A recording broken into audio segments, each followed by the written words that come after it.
একটা নতুন সকাল, নতুন দিন শুরু হয়ে গেল বন্ধুরা। এইমাত্র তাপসী গেল, এখন অনেকটাই সকাল। আজকে একটু তাড়াতাড়িই হয়েছে। আসলে সব দিন তো ধরো চেষ্টা করলেও হয়তো তাড়াতাড়ি খুব উঠতে পারি না, তাপসী চলে যাওয়ার পর গিয়ে আবার শুয়ে পড়ি, কিন্তু আজকে তাড়াতাড়িই হয়ে গেছে সব। আসলে ইচ্ছে থাকলেও অনেক দিন পেরে উঠি না।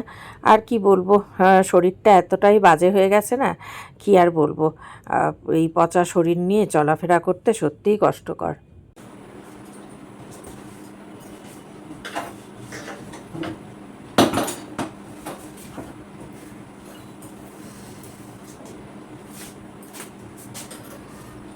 গুড মর্নিং, শুভ সকাল বন্ধুরা।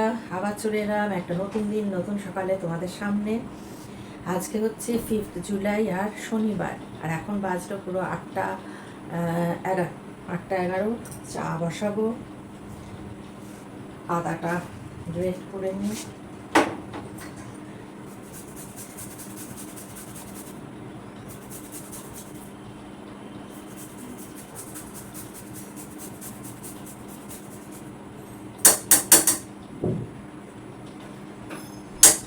আশা করি বন্ধুরা সবাই সুস্থ আছো, ভালো আছো।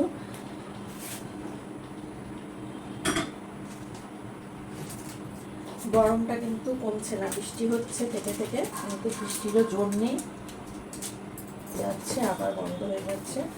তার ফলে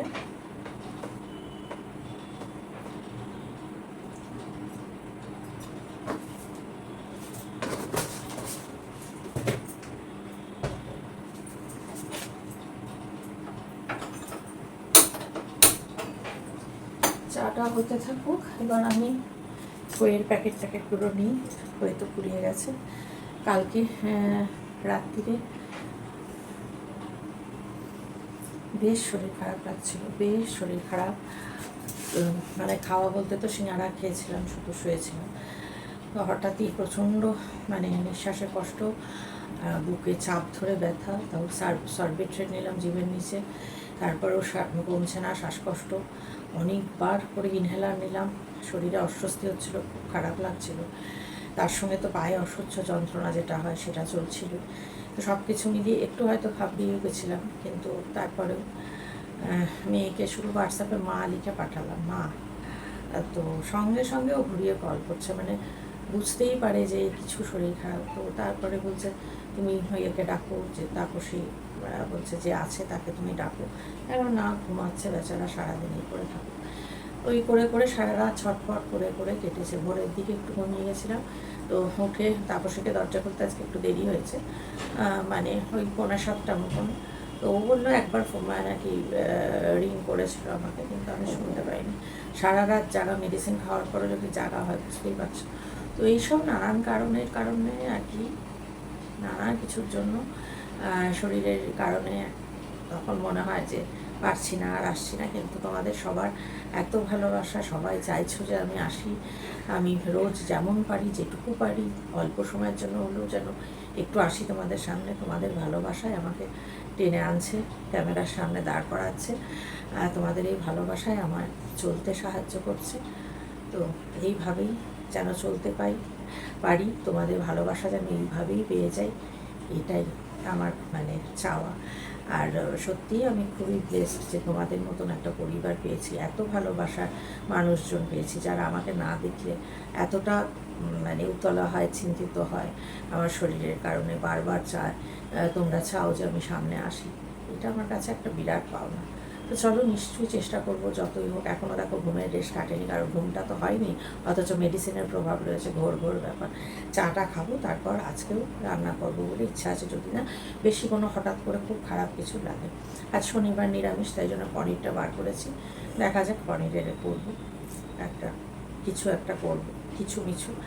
তো আগে চাটা খেয়ে একটু ঝিমুনি ভাবটা আগে কাটাই, তা নাহলে কাজ করা যাবে না। চাটা খেয়ে ওয়াশিং মেশিনটাও চালিয়ে দিতে হবে, কারণ জামা কাপড় রয়েছে, ওয়াশিং মেশিনটা চালানো হয় না। তো চলো, ঘরের কাজগুলো সেরে আসি। ট্রেটা নিয়ে খই খাবো, বাটিটা নিয়ে, খইয়ের প্যাকেট নিয়ে, সব কিছু নিয়ে গিয়ে রাখি। তারপরে চা ফুটে গেলে চা ছেঁকে চা নিয়ে ঘরে যাবো। জল ফুটে গেল।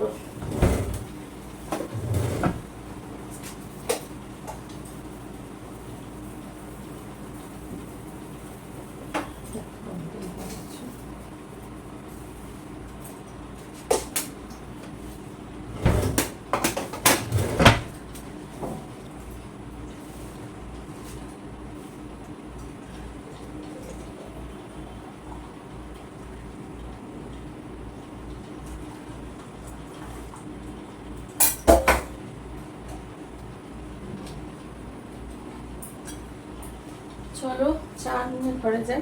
ডান হাতটা চুলকাচ্ছে, ডান হাত চুলকালে নাকি টাকা পাওয়া যায়। কোথা থেকে টাকা পাবো, খেয়ে দেবে টাকা। তো চলো চাটা খাই। কত কিছুই আমরা ছোট থেকে জেনে আসি না, সেগুলো কি সবসময় সত্যি হয় না হয় না, হয়তো কোনো সময় হয়েছে তাই জন্য মানুষ বিশ্বাস করে, যারা বিশ্বাস করে। তো যাই হোক, ছোট সকালবেলায় একটু ঝিমাতেও একটু মনে হলো মজা করি। চুলকাচ্ছে, মনে হয় লটারি ফটারি লাগবে, জীবনে তো লটারির টিকিট কাটিনি। তো চলো চাটা খাই, তারপরে আবার কথা হবে। কেমন? ওয়াশিং মেশিনটা চালাই, জামা কাপড় জমা হয়েছে অনেক, চালাবো করে হচ্ছে না। হ্যাঁ, কদিন কেটে গেল, এরকম করলে হবে বলো?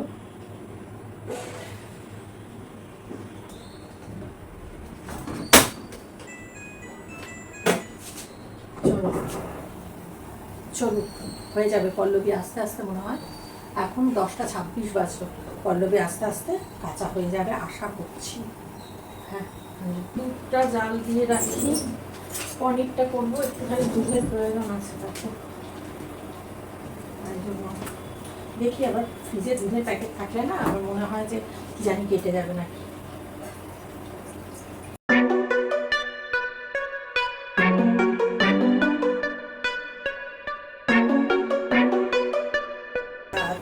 কেটে যাবে এটা ঠিকঠাক করে কমিয়ে বসলে, দেখা হলে ততক্ষণ আমি পনিরটা কেটে ফেলি, একটুখানি কমিয়ে রাখি।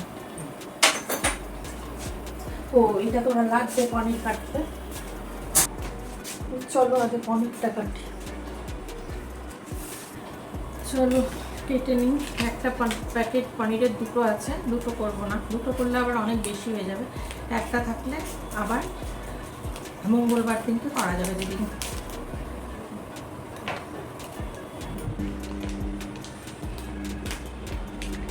চলো, বাইরে বের করে রাখলে না সফট, মানে ভেতরে থাকলে তো শক্ত হয়ে থাকে, বাইরে বের করে থাকলে নরম হয়, কিন্তু আবার জল পড়ে, জল ছেড়ে দেয়, এই হয়েছে মুশকিল।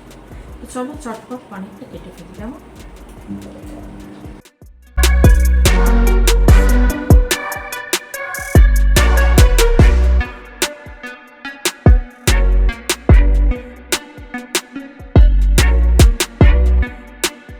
আজকে যত নিরামিষ রান্না পনিরের, আজকে একটু কাজু, চারমগজ আর পোস্ত আগে শুকনো বেটে নেব, তারপরে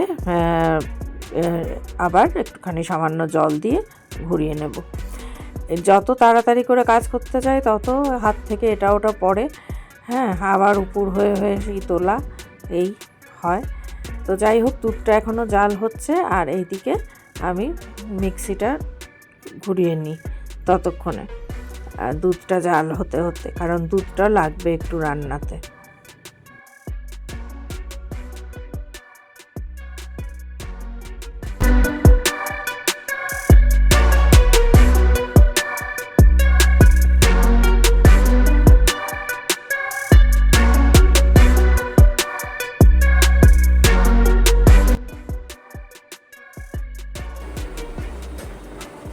যাক, দুধটা ঠিক আছে, কেটে যায়নি দুধের প্যাকেটটা।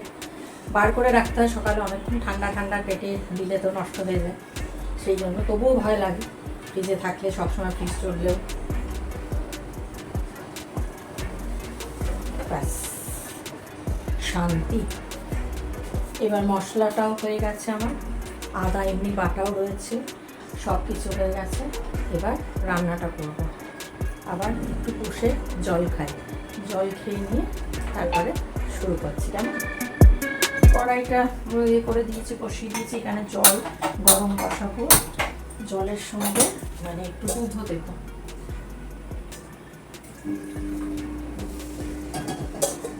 এটা দেব, পনিরটা ভেজে এর মধ্যে দেব। তো এটা গরম হোক। আর আজকে আমি এখন ইউজ করবো হচ্ছে সাদা তেল আর একটু ঘি,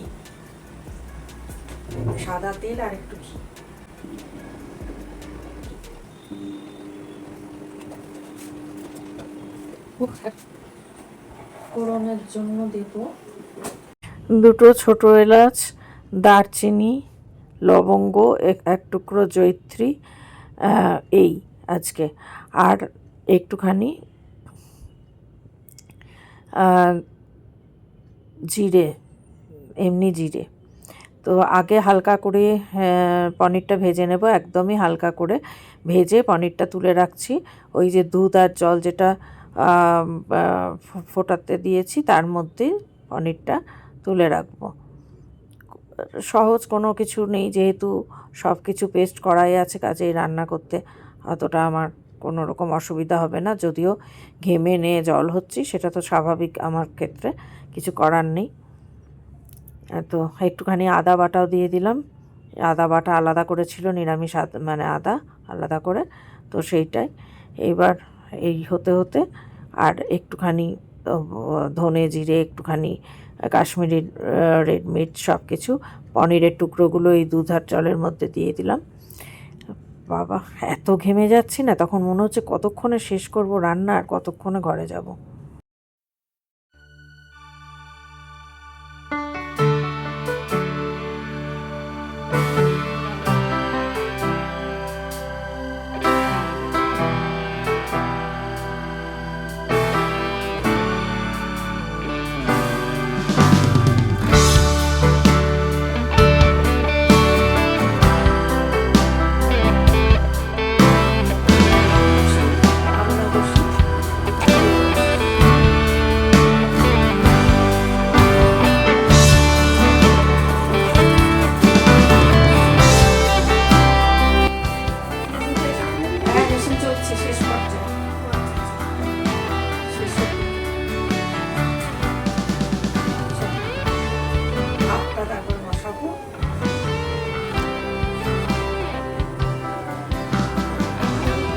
বন্ধুরা, এখন বাজলো 1:15, স্নান পুজো সব হয়ে গেছে, ভাত হয়ে গেছে, রান্নাও তো হয়ে গেছে, দেখলে পল্লবী কাজ করে চলে গেছে। তো এখন অপেক্ষা হচ্ছে খাবার দিতে আসবে, সেই জন্য।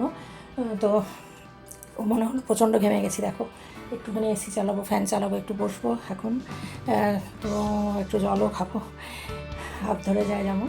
তো মনে হলো চলো ব্লগটা এখানেই শেষ করে দিই, আবার যদি পারি সন্ধ্যা থেকে আবার শুরু করব। তো আজকের মতো ব্লগটা এখানেই শেষ করছি। যদি ভালো লাগে আজকের ব্লগটা তাহলে লাইক করো, কমেন্ট অবশ্যই করো, আর চ্যানেলটা সাবস্ক্রাইব করে পাশে থেকো। তো ঠিক আছে বন্ধুরা, আজকের মতো বিদায় নিচ্ছি, দেখা হচ্ছে আবার নতুন একটা ব্লগে। ততক্ষণ সবাই খুব খুব ভালো থেকো, সুস্থ থেকো, নিরাপদে থেকো।